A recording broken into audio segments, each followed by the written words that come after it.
Welcome to Nasdaq TradeTalks. I'm Jill Malandrino, Global Markets Reporter at Nasdaq. Joining us for the segment, we have Barnaby Nelson, founder and CEO of ValueExchange, Gerard Smith, head of post-trade product strategy with Nasdaq Market Technology, and Tomas Thyblad, vice president and head of ESG solutions, European markets at Nasdaq. They join me to discuss the basics of carbon markets and credits and what was learned from the Scaling Carbon Markets VX study. It is great to have everyone with us, and we'll go around the horn here. Barnaby, let's start with you. Why did Nasdaq and the ValueExchange decide to undertake this international study, and why now?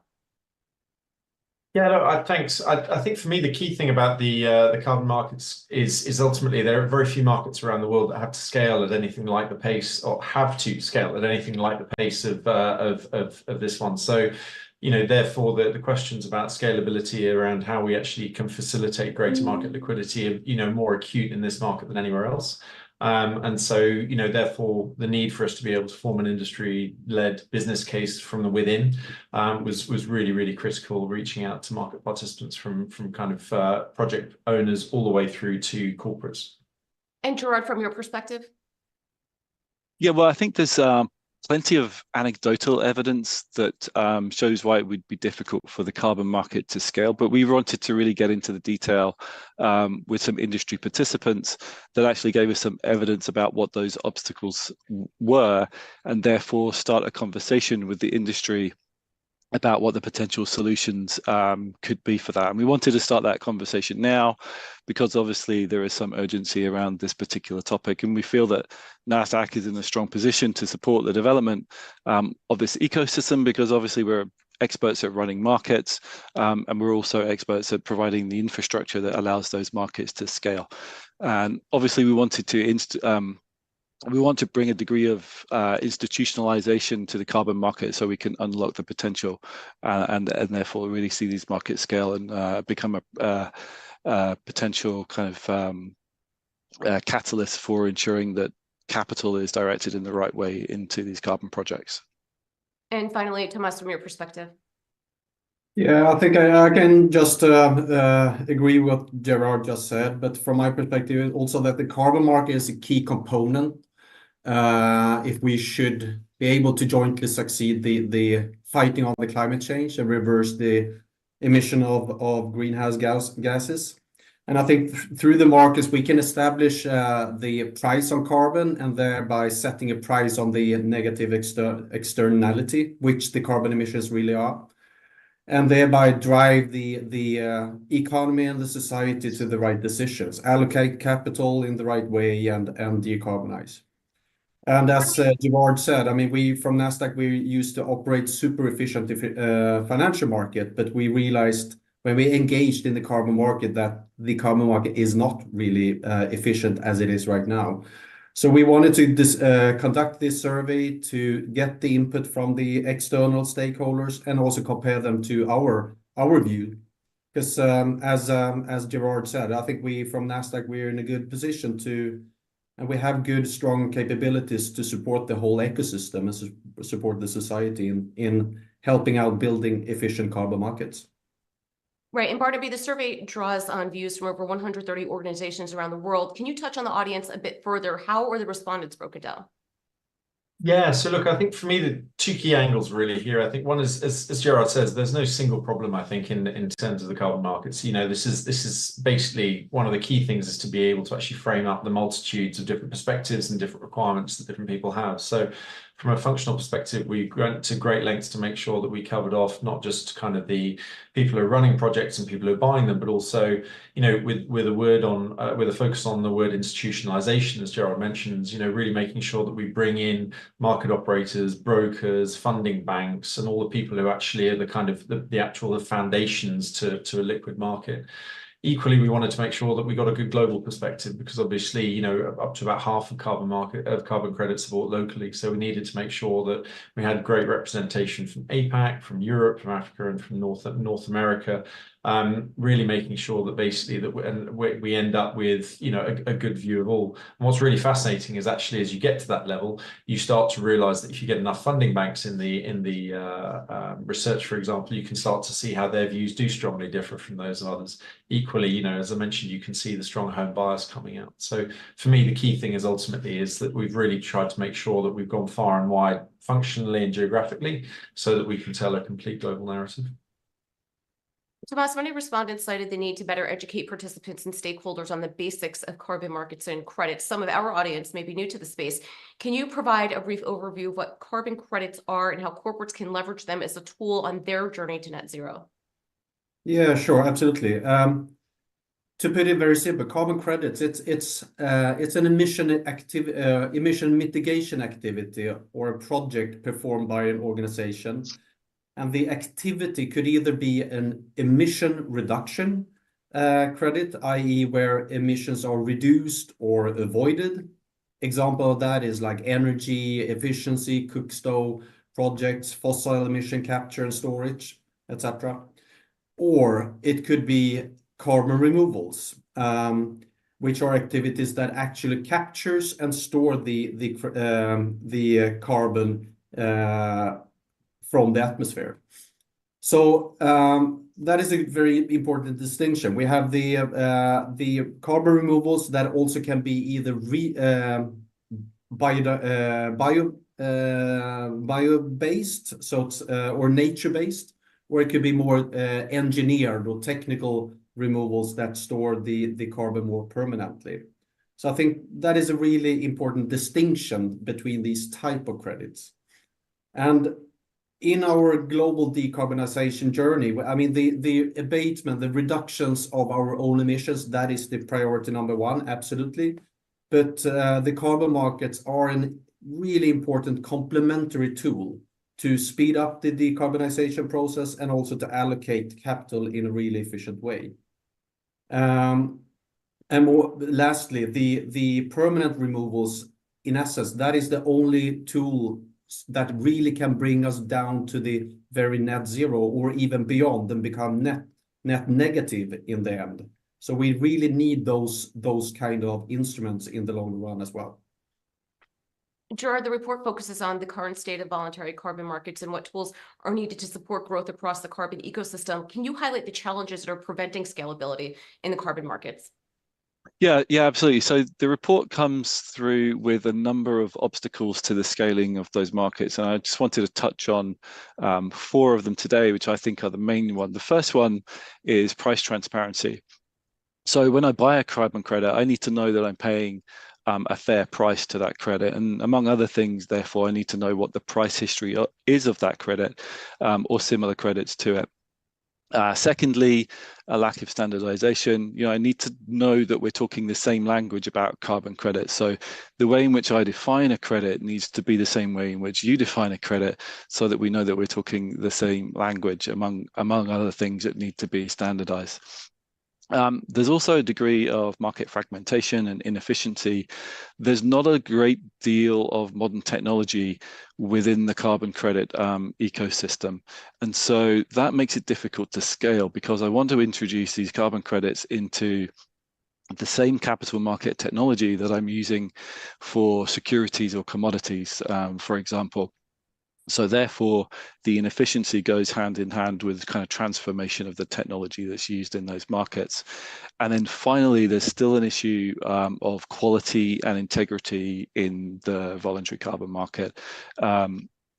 So, there have been lots of negative stories have kind of beset the carbon market, but there's a lot going on at the moment to introduce better operating principles on how the market should work and how voluntary carbon markets, especially carbon registries, should work. And that's the work that's been done around the integrity principles for VCMs. So those are, I think, the top 4 issues that I took out of the report. And Gerard, over 2/3 of respondents see registries as the most important facilitator to improving carbon markets and leading change. How are registries a leading force for the solution? And what is Nasdaq doing to enable registries to support growth in carbon markets? Yeah, it came through pretty loud and clear from the survey that folks see registries as the entities that kind of hold the key to unlocking some of these challenges. And that's really because registries are at the center of the ecosystem. And they may argue that they're not the ones to solve these problems, but I think people are looking to the registries to take a leadership role, because being at the center of those ecosystems, you're dealing with lots of other stakeholders. So the issuers, the project financiers, the buy-side community in terms of the corporates that will be buying credits, and in the future, more activity from brokers and custodians that Barney mentioned earlier. So I really think there's a chance for those registries to kind of like step in and really kind of get together and find what are the obstacles and what are the things that we have to do in order to scale those markets, and ensuring that they have modern systems and modern processes, access to data, performing transactions in an efficient way, change of ownership of carbon credits is really important. And so all the processes around that have to be same or similar to how capital markets work.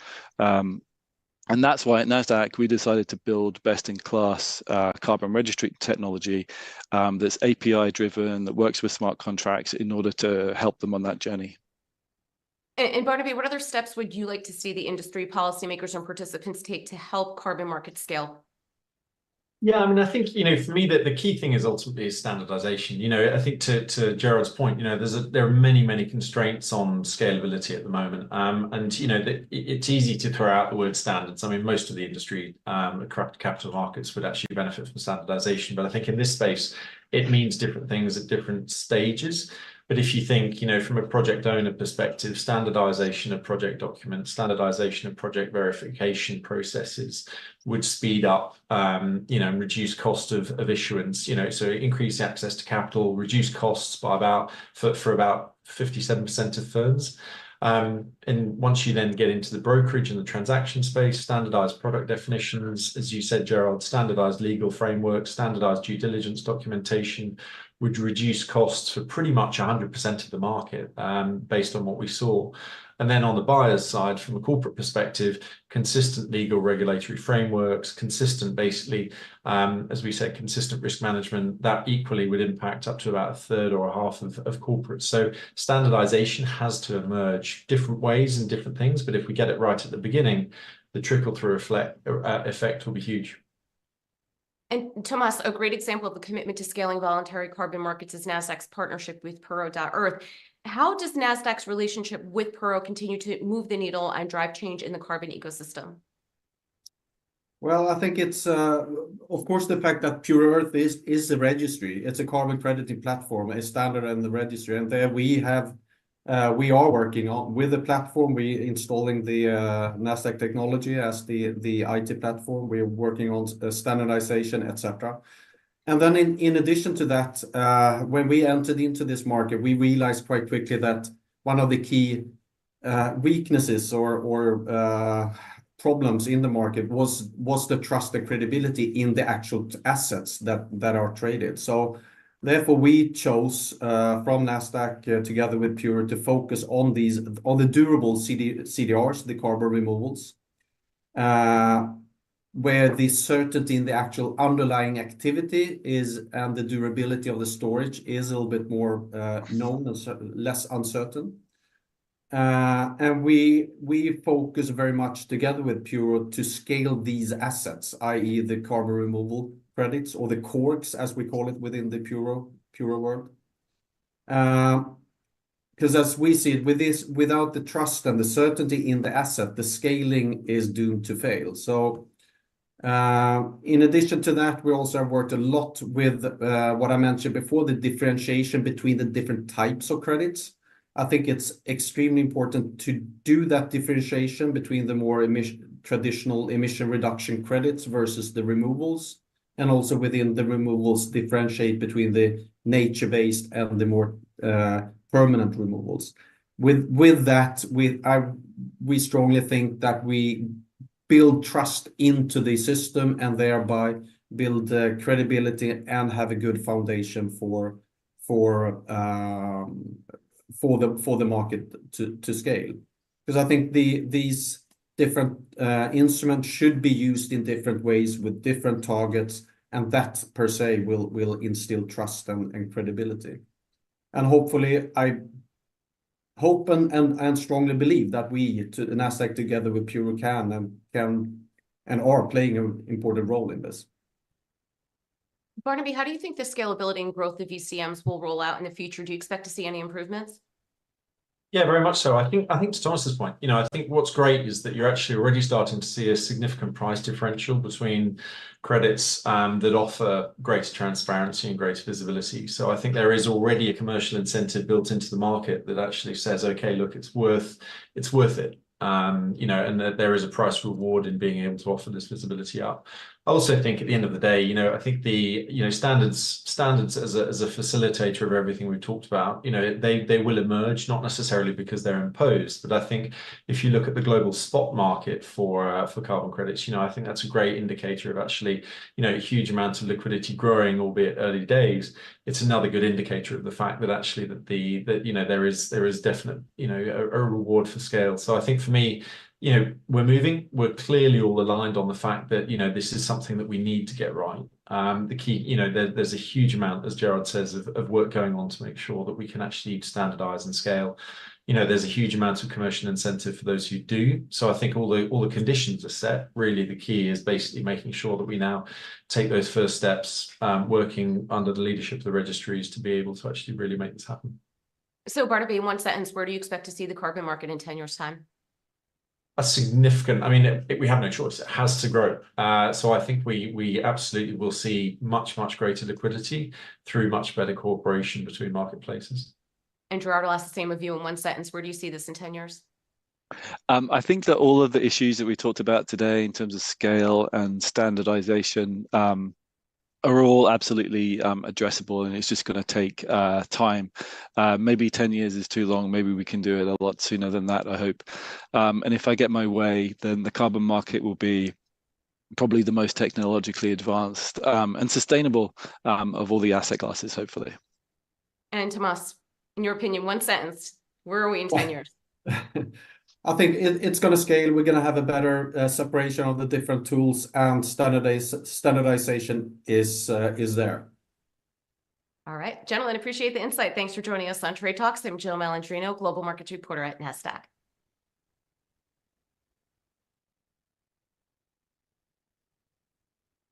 All right, thank you, everyone. Thanks for joining us. Have a good